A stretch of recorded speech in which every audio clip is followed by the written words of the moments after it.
Hello, and welcome to Crackpot Theories, the podcast where everything is possible until proven otherwise. I'm Surika. And I'm Sinead. And this one's going to be a very fun one. I can feel it in my bones. It's mostly because I have to say at this very moment, Surika, I am terrified. You're terrified? Yes, because the Cats movie is coming out very, very soon. And I am afraid. I am excited, but I am also afraid. I am baffled. And I'm hoping that it will be good. I'm thinking it probably won't. And this is a fear that's shared by many musical fans, especially fans of Cats. And there are many, many fans of Cats out there. Cats as the animal and Cats as the musical. So, yeah, I am quite nervous. Now, I know you're not necessarily a musical person. I am. You're not like a hardcore musical person. I'm not a hardcore musical fan. I do enjoy musicals and I do go to the theatre a lot, but there's still gaps in my knowledge of musicals, sadly. I'm working on it, though. No, that's okay. Well, you see, if you see the Cats movie, you will go in there without any context. And the problem is, for this, you kind of need the context. And I always recommend to anybody that they should watch the 1998 stage recording of Cats, because that is the best. It is the strangest because Cats is a very strange musical, but it will make the movie and the hesitancy around the movie make sense. I've seen promotional art for it and it is horrifying by any standard. It should not exist. Would you believe that I am fine with the animation? Really? Absolutely fine. I have seen worse things in my life.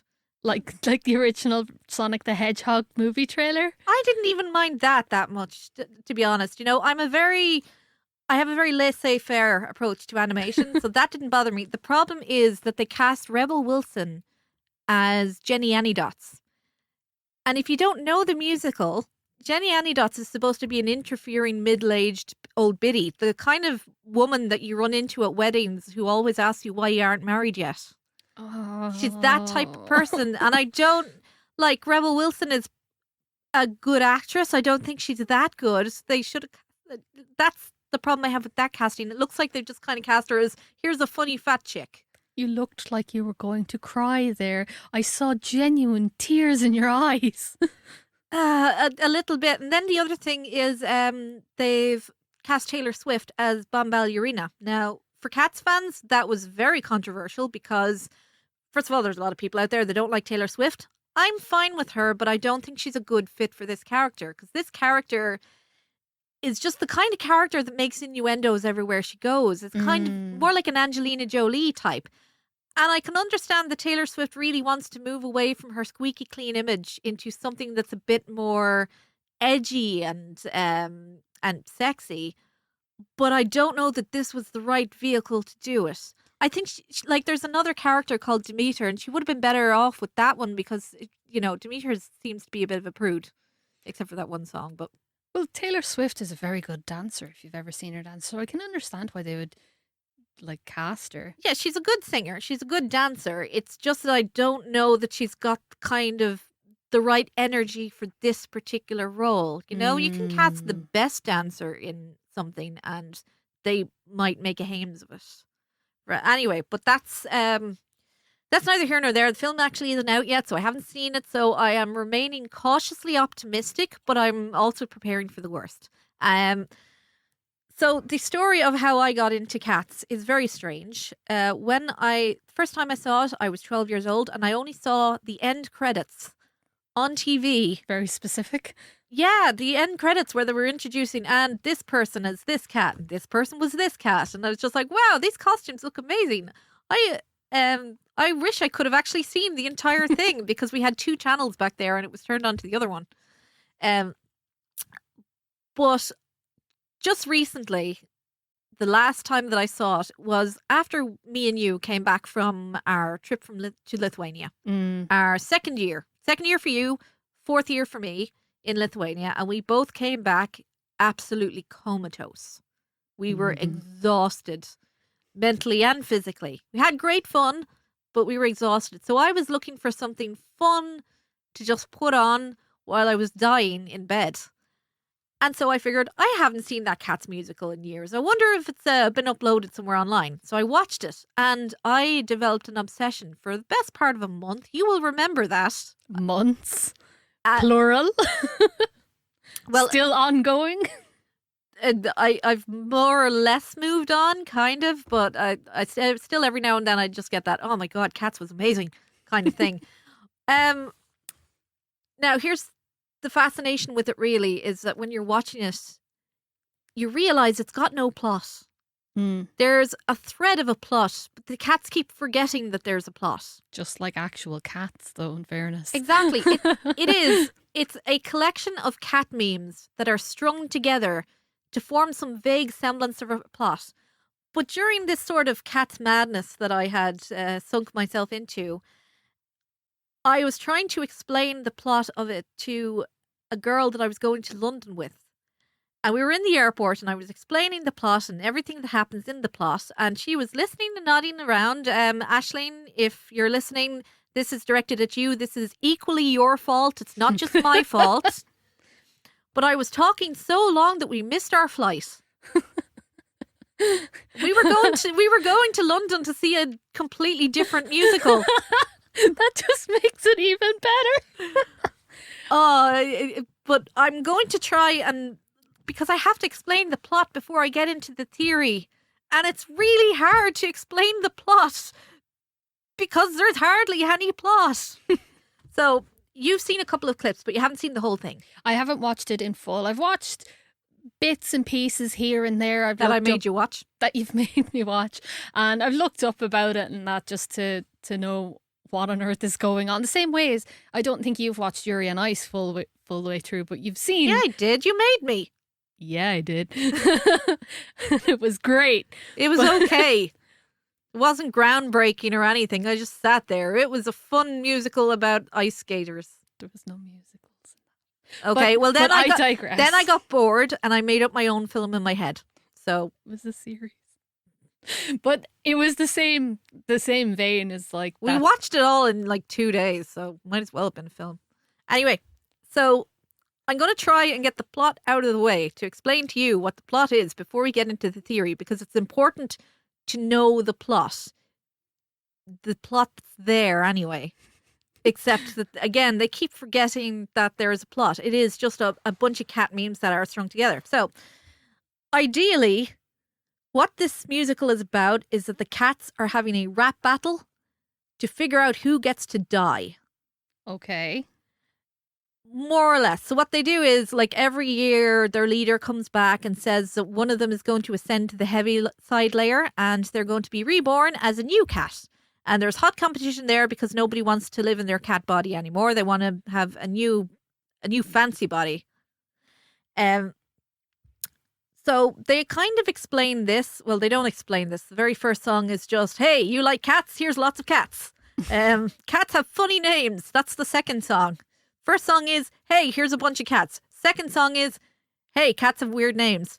Third song is, okay, our first candidate coming up to die is Jenny Anydots. She's a middle-aged, interfering old biddy. Sometimes I call her Cat Umbridge, but she's like a nice Cat Umbridge, as in, you know. Like the cats in Umbridge's plates. No, she's like the cat and Umbridge merged into each other. So she's like that kind of person, but she's like good. She's nice. Is it Umbridge's furry OC? They're Mary Sue. No, this is an actual cat that's in this junkyard. It's set in a junkyard, by the way. No, her whole story is she's a middle-aged interfering old biddy. I don't know why she wants to die so badly, but she does. I mean, don't we all? And then her song gets interrupted by Rum Tum Tugger, who does not appear to be in the running for this at all. He just felt like interrupting. His entire song is, I'm a contrary guy, and everybody thinks that I'm cool. And that's the end of his song. And then he gets interrupted as well, because the cats can't stop interrupting each other. They get interrupted by Captain Buzzkill, Grisabella, the glamour cat. So she turns up and they all get really awkward. They're all having a great time with Rum Tum Tugger's song because he is Cat David Bowie. And, you know, when Cat David Bowie is in the junkyard, everybody rocks out. And then it just interrupts and everybody's like, oh no, it's Grisabella. Ugh. And I know that they're supposed to be acting like they hate her, but it's more like they just find it really awkward that she's there. It's just like, oh, we can't have a good time now. Captain Buzzkill is here. So she is Debbie Downer. The sad person in the party. It's like, well, probably what I'm going to be in the future. So when you're having your child christened or, you're having your wedding anniversary or something, I come along and I go, hey, do you remember when I used to be cool? I'm getting an awful lot of like whatever happened to Baby Jane vibes. Big time, yes. It's like I used to be amazing and now I'm not. I was a star. That is her entire character. Is I was a star and now I'm not, and it's sad, and I'm going to make you all sad as well. And she does. And then when she leaves, it is literally the meme. Alexa, this is so sad. Alexa, play Despacito meme. But it's more like, this is so sad. Anyway, here's Buster Jones, and he waddles onto the stage and sings a song about being fat. Isn't he being played by James Corden in the movie? Yes. And that's just tragic. That's all I will say about that. I don't care enough about Buster Jones, who is also the Bode meme, more or less. He's just Bode. He's an absolute unit. His entire song is about how he's an absolute unit. I don't even think he's part of the rap battle. He just turned up and yeah, hi, I'm coming back from the pub. I'm fat. Did you know that? And then he waddles off again. I love it. Right, finally, Cat Dumbledore shows up. Cat Dumbledore. He is. He's the Jellicle Cat's leader, and he's really old and possibly has magical powers. They never explain. They're all really happy. Oh, it's old Deuteronomy. Brilliant. They celebrate by putting on a play for them where they dress up as dogs, and the play goes horribly wrong because apparently nobody has rehearsed. And then when it's finished, there's just like this really awkward pause, and old Deuteronomy's like, anyway. So that was a thing that happened. So about that rap battle. We had to just witness that. That is the most meta thing ever. A play within a musical. It's not only that, but all the cats have to dress up as dogs using junkyard rubbish. So they've made these little crappy dog costumes. It's quite glorious. And there's one guy trying to keep everything together. It is exactly how you can imagine a cat would do a bad impression of a dog. It sounds like just a strange drug-induced fever dream. We are 15 minutes into the musical at this stage. Oh, gosh. Okay, so they have this freak out over McCavity, who is an evil cat. And that's the important part. That's the feature in this theory, really, is that there's a crash of thunder and then one of the cats just goes, McCavity! And everybody runs away. Shakespearean drama. McCavity. That is literally how she does it, though. She never says it normally. It's always McCavity! And that's like their signal to just run. I want that as a ringtone. Just anytime somebody texts me, just like really McCavity! Really dramatic. Okay, but it's not McCavity. It is Cat Team Rocket. Who have popped up out of nowhere, probably on their way back from burglaring some guy's house, to brag about how they like breaking things and stealing things. So just like me. just like my cat at home, who likes breaking things and stealing things, mostly from the dog. Their entire song is just, we like causing chaos. And then all the cats are like, oh, you naughty Team Rocket, go sit in the corner. And they like spend the rest of the musical just sitting on this old car. The naughty corner for cats. A little bit, yeah. They're anyway, moving on from them. Moving along swiftly. Okay, but the important part about this is Cat Team Rocket. Their names are Mungo Jerry and Rumpelteazer. When they do the McCavity song later, they talk about famous cat villains, and they name one of them as Mungo Jerry. Now, I don't know if you can really consider Mungo Jerry and Rumpelteazer to be master criminals, given that they got caught by every single cat coming in there. They tried to take advantage of Demeter going, McCavity! And to sneak in and out, and they failed. They really are Team Rocket. They really are, but it just shows how skewed a cat's view of what a master criminal is. You know how dramatic cats are in real life. It extends to the musical world as well. Anyway, there's another freak out. Demeter goes, McCavity! Again. But it's actually just Grisabella again. She's popped up again. It's like, hey guys, remember when I used to be cool? And it's just like, no, Grisabella, you were never cool. And they all run off because it's just too awkward to be around her. She sings Memory, the most famous of the songs, about how she used to be cool and is no longer cool. And yeah. Finally, McCavity does actually show up. So the one time Demeter got it right, McCavity shows up and Cat Dumbledore gets kidnapped by a legion of trained rats that are under McCavity's control. Are you sure this exists and this isn't some form of fever dream that you had in your exhaustion? No, this whole thing actually happened and you have seen it, so you know I'm not just making it up. But I'm just picturing a load of cats trying to train rats to like kidnap another cat, and just my brain it hurts. But this is all canon. This is all actually canon. We're not even at the theory yet. We're about halfway through the plot explanation. Do you see why I missed the flight? We're sitting there in Burger King. I'm talking away and connecting dots with red thread, and Aisling is just sitting there nodding along and drinking her Coke. And she never, like, she was the one who was facing the clock. We didn't have to miss our flight, but I guess she just really wanted to hear the plot of the musical. This is a much abridged version than the version I gave in the airport, by the way. I am leaving out so much stuff that happens. Right, so Demeter, the one who keeps going, McCavity!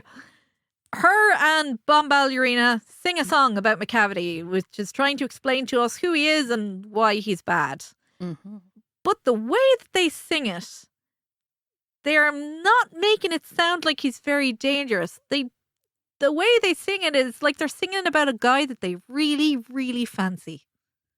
Okay. And that's a bit strange. You know? Is it? If you can imagine, right, Harry Potter describing Voldemort to people and going, oh man, yeah, Voldemort, he's so dangerous.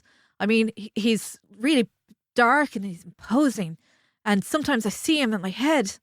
Stupid, sexy Voldemort. Stupid, sexy Voldemort. And this is stupid, sexy McCavity. That's like, I know he just kidnapped Dumbledore, but he's just so cool. I can't resist. So they finally get... McCavity comes back dressed up as old Deuteronomy to trick them. They have the fisticuffs. So they do some cat boxing. As you do. As you do. They fight him off, but they don't get old Deuteronomy back. Then finally, Rum Tum Tugger comes back. He wasn't involved in the fight. He was just hanging out there, even though he is easily the biggest cat and could probably have taken McCavity in a square fight. But he decided, nah. He didn't want to get involved. But they do get him back by calling in Cat Harry Potter. So we have Cat Voldemort, Cat Dumbledore, Cat Dolores Umbridge. Now we have Cat Harry Potter. And Cat... No, I was just about to say Cat Team Rocket, but that's a completely different franchise. The twins, Fred and George, maybe. I guess so. They do like causing chaos. So maybe Cats is like a really weird meta version of Harry Potter. I see the theory we're suddenly developing throughout this conversation. This may be a 2-part episode. Okay, so they get magical Mr. Mistopheles to come back and conjure old Deuteronomy back, which they do. And they get him back, and they're all happy and everything. And then Grisabella shows back up again, sings Memory again, and they're like, oh man. So suddenly they forgive her for being a Debbie Downer. They sing it twice in the one musical? They sing it like 4 times. That's just lazy, man. No, it's like it's different every time she sings it. Sometimes she sings it as part of a duet. Sometimes she just sings it on her own. Sometimes she sings it when everybody's watching going, oh, this is so awkward. Why can't you just go away? We've heard this already. Gosh, Mom. Finally, they decide to let Grisabella be the one who dies and comes back. Probably just to shut her up. A sympathy sacrifice. It's just like, fine, if you go die and come back, will you please just shut up about how you used to be cool? And that's the end of the musical. So how many minutes did it take me to explain all that? Quite a few. Okay, so let's get on to the actual theory. What is your crackpot theory about cats? My crackpot theory about cats is that McCavity is not in fact a cat of any description. He is a human who is masquerading as a cat and trying to live his cat lifestyle, but the other cats are not letting him. So he's just a cat impersonator, like some form of furry hobo. That's exactly what he is. He's a furry hobo. Just living in the junkyard with his kin. No, because they won't let him live in the junkyard. They're really hostile towards him every time he shows up. Okay, but Oh, I know Lord. this is very similar to my Jaws theory from last week. But, Well, last week was the Santa Claus one. oh yeah, 2 weeks ago, the Jaws theory, where it was like basically all of my theories says that every single animal bad guy from every single franchise is actually just a person pretending to be that. I think Godzilla is probably 1,000 men in a big rubber suit. Trying to live their best giant mutant lizard nuclear. Millions of garden gnomes. Okay, no. Anyway, So McCavity is a person dressed up in some form of cat suit. yes, because the song, the Mhm. McCavity song. The first thing that they mention is that he's broken every human law. Now, I don't know if you know this about cats, but cats usually aren't subject to human laws. No. It is very difficult for a cat to break any human law, never mind all of them. And that he breaks the laws of gravity. Breaking the law of gravity, I mean, Jumping. regular cats can do that if they're taken on a plane. Humans sometimes have jetpacks. I'm just picturing a cat with a jetpack now. But I'm also just picturing a cat doing tax evasion Yes. and like pug smuggling and like Jaywalking, walking, insurance fraud, copyright infringement. regicide. Oh, good Lord. Now, it is very difficult for regular edition people to commit regicide, but given the time frame of this, it's very fuzzy. Like, the poems were written back in the kind of shortly after the Victorian era. Mm. So it could be anywhere from like 1 to 50 years after the Victorian era.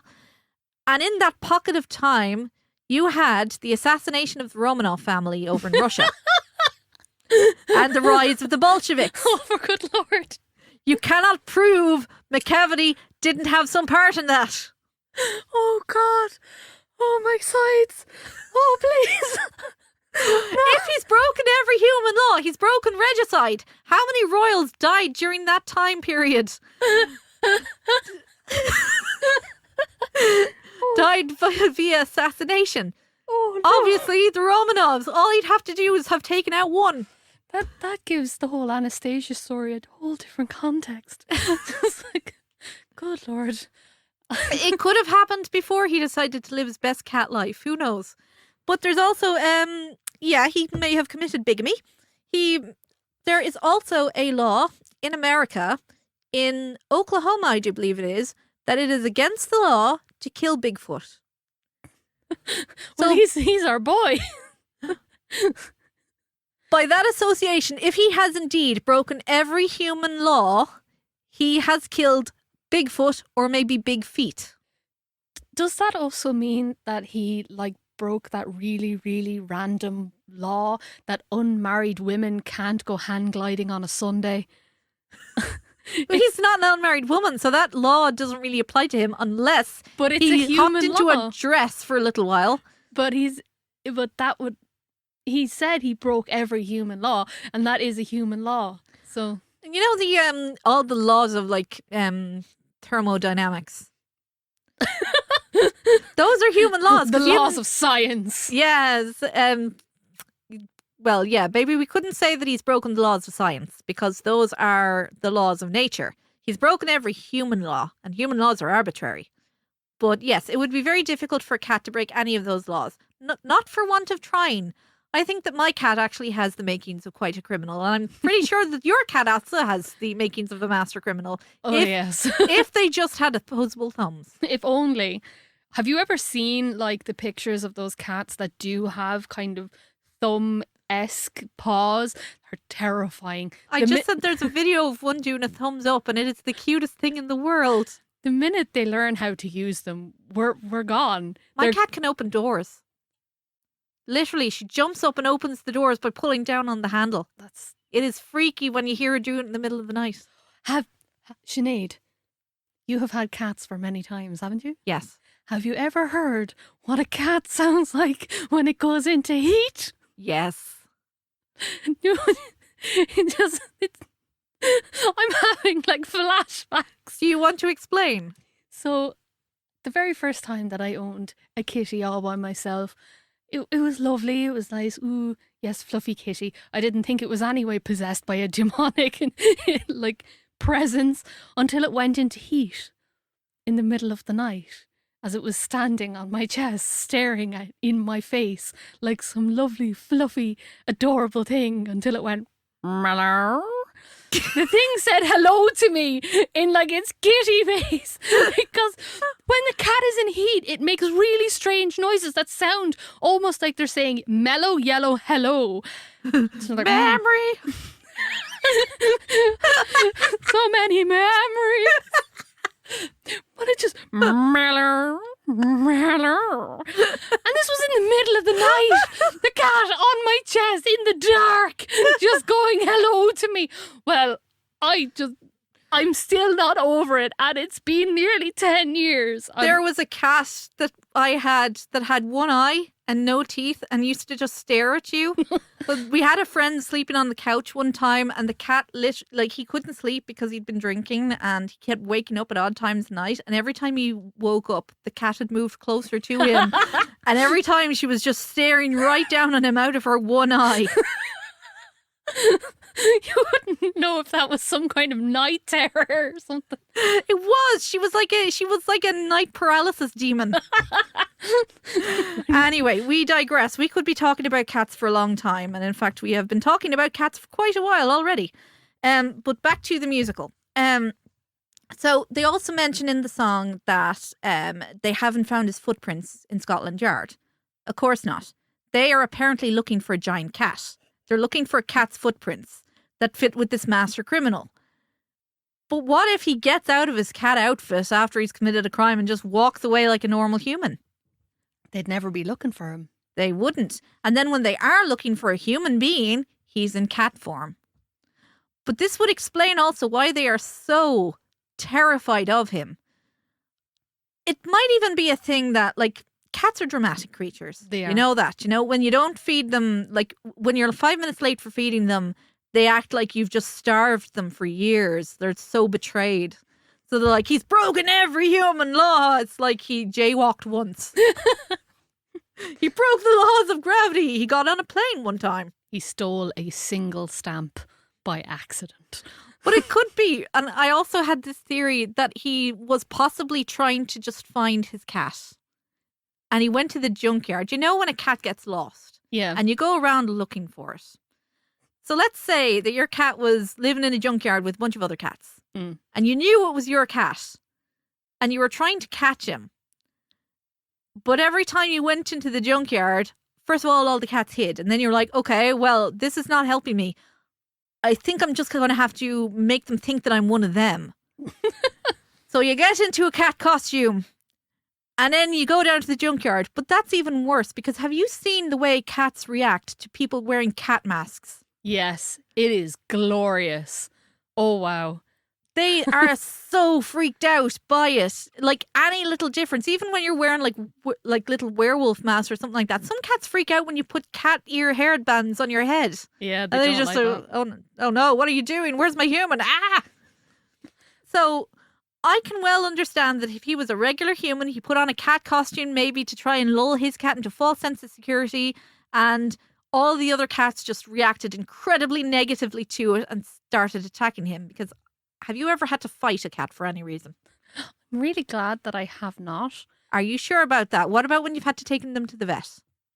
You see, I just bribe them with lots of food and do it very quickly. So the fight is not so much a fight as me putting him into the crate really quickly and hoping they don't get my eyes.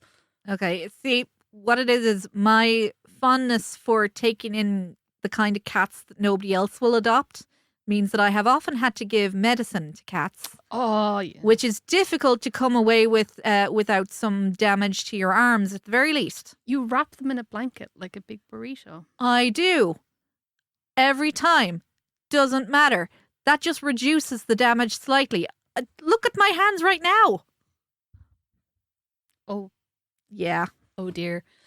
Yeah. That the cat that I have at the moment has something wrong with her tear ducts.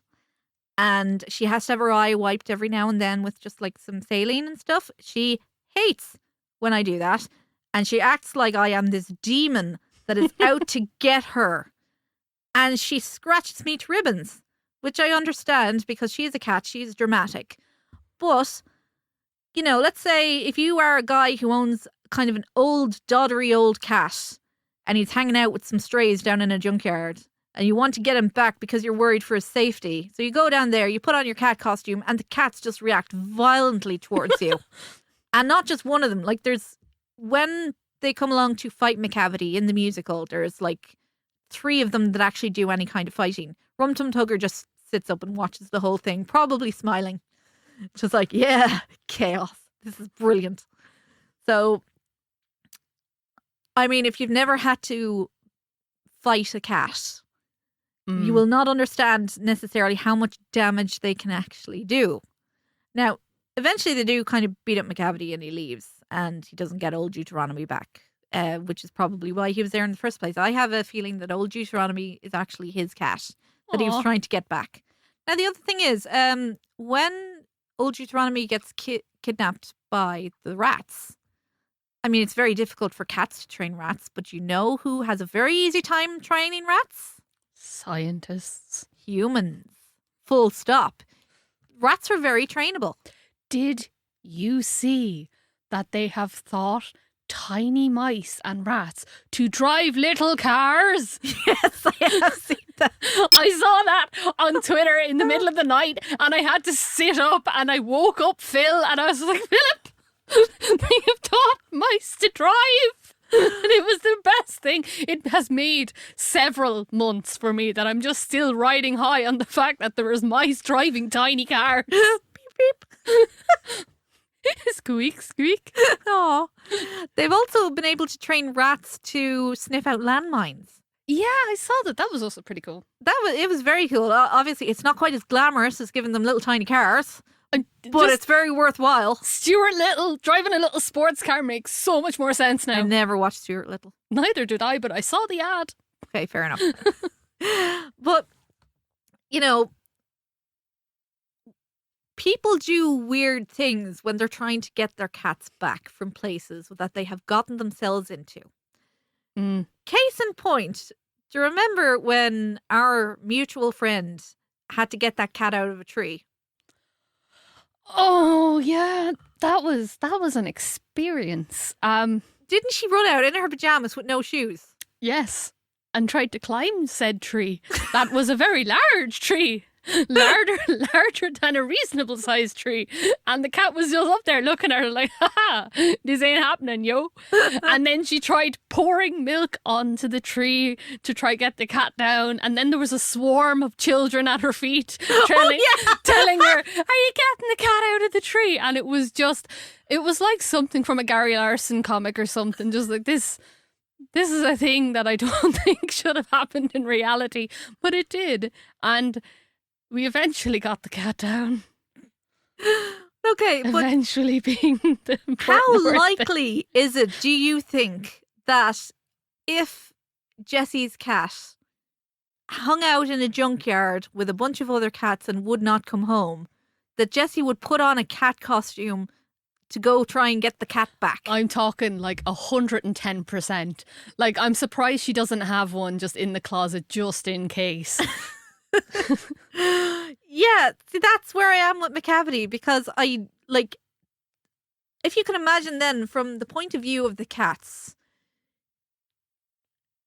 I mean, you know how weird it is when you see somebody who is unusually large, you know, Mm, like unusually tall, yeah, you yeah. know? There's that uncanny valley effect. You know, when somebody's features are just like slightly off, when they do those computer animations where it's like it looks photorealistic, but there's muscles under the skin that are not moving, and your eye subconsciously picks up on that, and it's really, really freaky. Like when somebody has surgery or something like the plastic surgery or the Botox, and it's like, you're not doing expressions correctly. There's something odd there. Yeah, okay. Now, could you imagine if somebody had a huge amount of plastic surgery and had very little motion in their face, and then also blew up to be about 50 times their size, and then tried to come over to your house to hang out with you? I'd hit him with a shovel. You would freak out. You'd hit their toe with a shovel. You wouldn't get that far. Would you? Would you try to box them? It depends. Like, I'd have to gauge it if it's a attack or run away very quickly situation. But then again, cats don't really have, like, you see videos of cats taking on crocodiles, bears, people, really big dogs, vets. Mostly vets. But like they don't seem to realize these creatures are much larger than they are, and that they really shouldn't be trying to, box them. Now, actually, last time we talked about wrestling sharks. Now we're talking about cat boxing. So next week, I assume that we're going to be talking about maybe suplexing the deer at Narra Park. He had it coming. They did, because like at Narra Park, the deer have to bow to you when you're giving them when they want a rice cracker from you. And if you don't give the cracker to them fast enough, they start rummaging around in your purse. And then if they get really annoyed, they start headbutting you. So the whole time we were in Tokyo, after we'd gone to Narra Park, I just had visions of myself suplexing the deer. So this podcast is eventually going to turn into how to fight with every animal. A very short instructional guide on how to seek revenge on your animal foes. Well, I mean, if you had to seek revenge on an animal, which animal would you take revenge on, do you think? I don't know, to be honest with you. I'm a very big animal lover. So Well, so am I, but sometimes I like to, think, well, why did you do that? To test my strength. I will wage war at every fish. Yeah, I mean, I Me and Aquaman, I'll have some words. No, I can kind of imagine you doing jujitsu on a tuna. Oh, God. They're so big and horrifying. They are. When you mentioned Nara, I just automatically pictured entire island of cats or Macavity-sized cats. Macavity would get on so well there. No, he wouldn't, because the cats would be terrified of him. He'd be an outcast, like Grisabella. Because they have an island that's entirely filled with like bunny rabbits as well. They have several of these islands, and one is for like foxes, and then there's another one where it's rabbits, another one where it's cats. I'm sure there's an island out there where it's nothing but the deer, and that are just there to be suplexed. An island of furries. Just people who have just fed up with society that are just like, no, I'm going to live my natural dreams of dressing in some form of fursuit and living in the wilds of an island. But we have had 2 episodes that have been dedicated to the idea that kind of thing doesn't necessarily work out in your favor.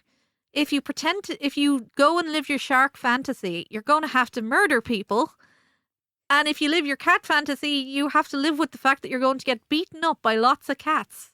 I don't know. Some people are into that.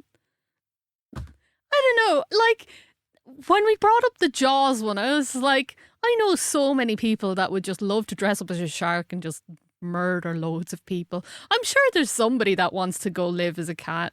But it's the level of commitment, really, that's in there. I mean, would you really want to kind of commit your life to swimming around in tropical waters, getting bumped by other sharks, possibly hunted by orcas? And if you were a cat, I mean, you have to live the cat lifestyle. You mean sleeping constantly and getting fed and pets and warm and niceness? No, it'd be a stray cat lifestyle unless you found an owner who was happy to take in a 6-foot tall cat. Do you know, with human features? When myself and Phil were recently in Rome, we found the square where Julius Caesar was stabbed, and they had made it into a cat sanctuary. So there was just bundles and bundles of cats all around the ruins where Caesar got stabbed. It was wonderful. Nice. It was like an ancient jungle gym for them to be knocking about. And I think it's just like, yeah, you live your dreams there, kiddies. There was also one at the Colosseum, which was also pretty cool. Yeah, Rome in general seems very cat friendly. Mm. And so essentially, if you were considering giving up your human life so that you can live your cat dreams, Rome would be a good place to go. I'd say Rome or an island in Japan would be the two. You couldn't do it in Ireland. No, you couldn't. Too wet, too cold. Just you'd be looked at weird. Could you imagine like Betty from down the street coming across you in a cat suit, just going, look, it's that mad one again. Well, every village has to have a mad one. So you could be that person.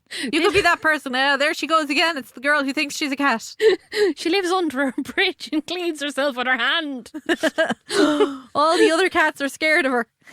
All the other humans will be scared of her too by the sound of it. All the cats seem to think she's some sort of master criminal. I'm still howling at the idea of a cat breaking every human law, because there's so many arbitrary laws that you could get into, like defamation. Like a cat going, meow, Getting sued for libel. meow, you're a fool. Whoa. You know that guy who lied about vaccines? Oh, What was he prosecuted for doing? Because maybe McCavity has also provided false information about vaccines. I don't know if he was ever done about that, to be honest, but he should, considering like Obviously. the damage he's done. But I can't think of the actual law right now. The law that I really wanted to focus on was the one where they say you're not allowed to kill Bigfoot. So by that extension, McCavity has to have killed Bigfoot. McCavity would have rigged an election. After killing the Romanoff family, he rigged the election in the US. Oh my God, McCavity could be the reason why there's Trump. Oh no. Maybe Trump is McCavity. No, I wouldn't say that. Like, He does have that callous disregard for human life and this very odd way of interacting with the world. He could possibly be a cat pretending to be a human. Or maybe a human who is pretending to be a cat who is then pretending to be a human. that's some meta things right there. It would explain why he's like orange. He's a ginger tabby, maybe. Exactly. And it's breaking through his skin suit. Exactly. Well, I mean, the level of callousness that he's kind of shown to a lot of foreign policy is the same kind of reasoning you could expect from an actual cat, I think. It's like when we were talking about the sharks seeking revenge, and you know cats seek revenge. Oh, yeah. They understand the concept of revenge real good. Oh, yeah. Sometimes I wake up and I can't breathe, and it's 'cause I wake up and I find that the cat is sitting on my face. To avenge some slight that has been done against her. You looked at me funny 8 weeks ago. I'll never forgive you. It's probably just for the eye cleaning thing. Yeah, I think that's basically my entire conspiracy theory, is that McCavity is not, in fact, a real cat, and that's why they're so scared of him. It has been a wonderful podcast talking about the wonders of cats and felines and that insane musical that I really want to know what drugs they were on when that happened. I think it's just the natural extension of what happens when you take a book of poems written 150 years ago, translate it to a musical in the 70s, then filter it through to the 90s when the 1998 version was done. And you remember the 90s, right? Sadly, it was so neon and just, oh Lord. The 90s were a glorious time for me. Those miss the inflatable 90s. chairs. Those inflatable chairs. We need to talk about that. Yeah, and like all the like see-through jewelry and it was a very cosmic time. It was a cosmic time. So like what better way to kind of filter a 1970s musical through the lens of the 90s, and then Cats is what you end up with. And the 1998 stage version anyway. Did I tell you that they tried to do a version of Rum Tum Tugger where they made him like a Justin Bieber type rapper? Oh, good Lord. They made him rap his lines. Is that going to be in the new movie? I hope not, but I don't think it is.